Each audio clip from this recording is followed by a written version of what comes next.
Welcome to the English Bite Podcast. One bite at a time. Hey everyone, welcome back to the English Bite Podcast, the only podcast where learning English is cheaper than therapy. Speak for yourself, Jack. After listening to your jokes every week, I think our listeners deserve therapy. Ouch! We've been recording for 10 seconds and I'm already being attacked? I'm just keeping you humble. Someone has to.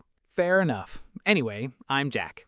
And I'm Jessica. We're so happy you tuned in. Whether you're listening on your way to work, doing the dishes, or pretending to work while secretly listening to us. We fully support your excellent multitasking skills. Absolutely. Now let's make today's episode a good one. So, Jess, let me ask you something.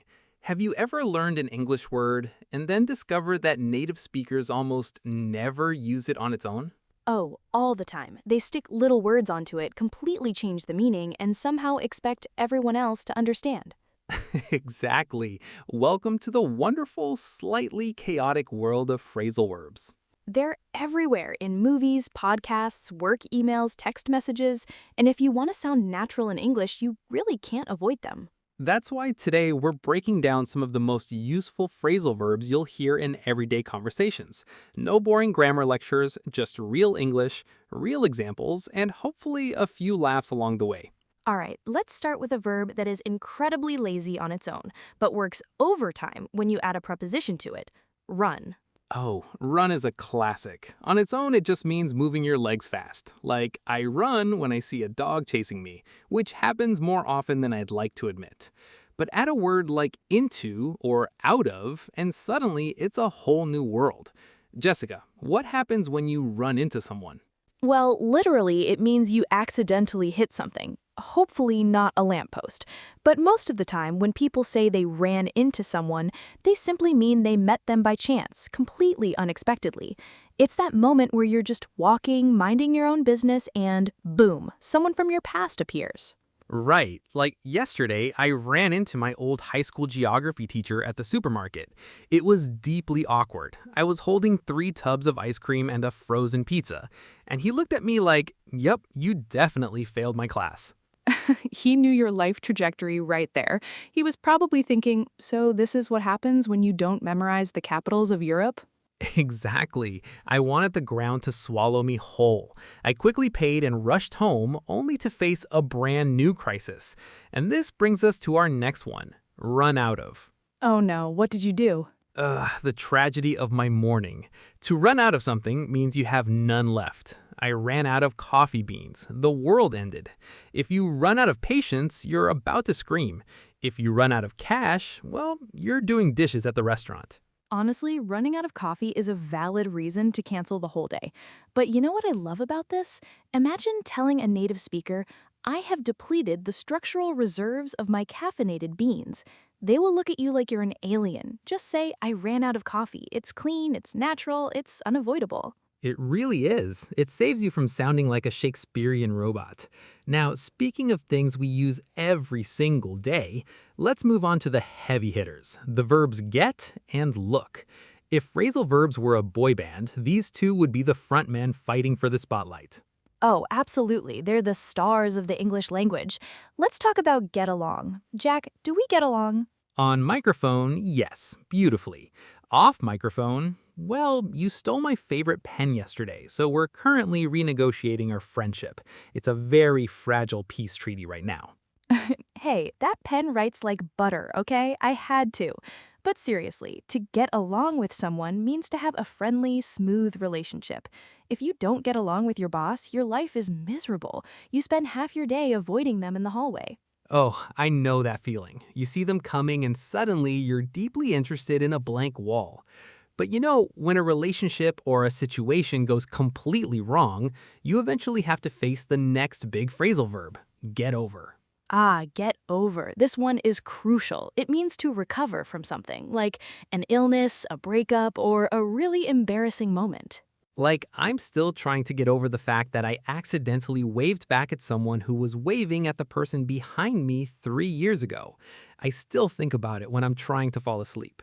The psychological trauma of the false wave. You never truly get over that, Jack. You just learn to live with the shame. It stays with you forever.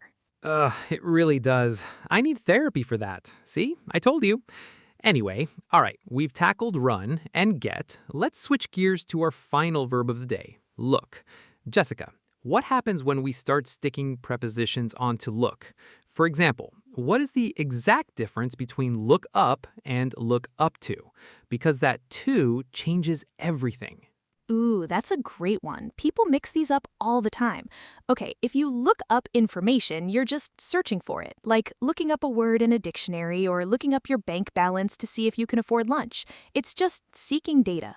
Right, it's transactional, but adding that tiny word to changes the whole vibe.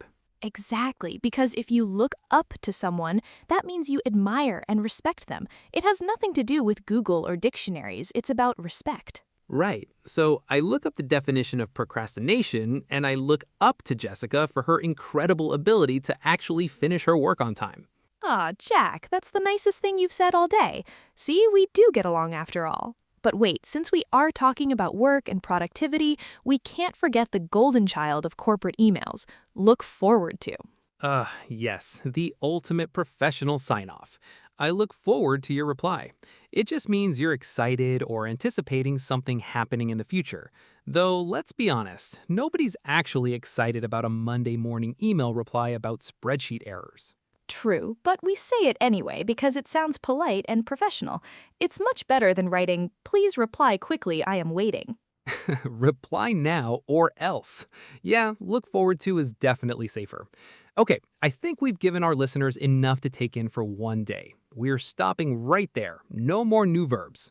Good call. Brains are getting full. I can hear the smoke coming out of our listeners' headphones. So how do we wrap this up? With a challenge, obviously. Jessica, I challenge you to make up a short story right here on the spot, and you have to use all the phrasal verbs we mentioned today. Run into, run out of, get along, get over, look up to, and look forward to. Challenge accepted. All right, give me a second. Let me activate my creative brain cells. Okay, I'm going to make this a story about two friends. Let's call them Sam and Sarah. Creative names. Let's hear it. So, Sam and Sarah usually get along perfectly, but yesterday they were at the mall and they completely ran out of money. A classic tragedy. Exactly. Sam was panicking. He tried to look up his savings account on his phone, but his battery died. Then, right at that awful moment, who do they run into? Sam's old boss, a wealthy guy he really looks up to. Oh, the embarrassment. It was terrible. Sam was so embarrassed about being completely broke that he couldn't get over it for the rest of the day. But Sarah bought him a cheap ice cream to cheer him up, and now they just look forward to payday. Wow, that was actually flawless. You hit every single one, and it actually made sense. Thank you, thank you. I accept trophies or coffee beans as payment. And notice how natural that sounded. Listeners, that is your homework. Take these verbs and try to build your own mini story. Don't just memorize them, use them. Now, before we go, we have to make a confession. Phrasal verbs in English are like a never-ending TV series. They never end. Yes, consider this episode just part 1. There are thousands of these things out there, but you don't need to learn them all at once. Take it slow. Exactly. We will definitely be back with part 2, 3, and probably part 75 in the future. But for now, master these few, work them into your conversations, and see how much more natural you sound. If you enjoyed this bite of English, make sure to follow us, leave a review, and tell your friends. We genuinely look forward to hanging out with you next week. Bye, everyone. And if you accidentally run into us someday, please pretend we're much cooler in real life. Especially Jack. He really needs the confidence boost. Bye.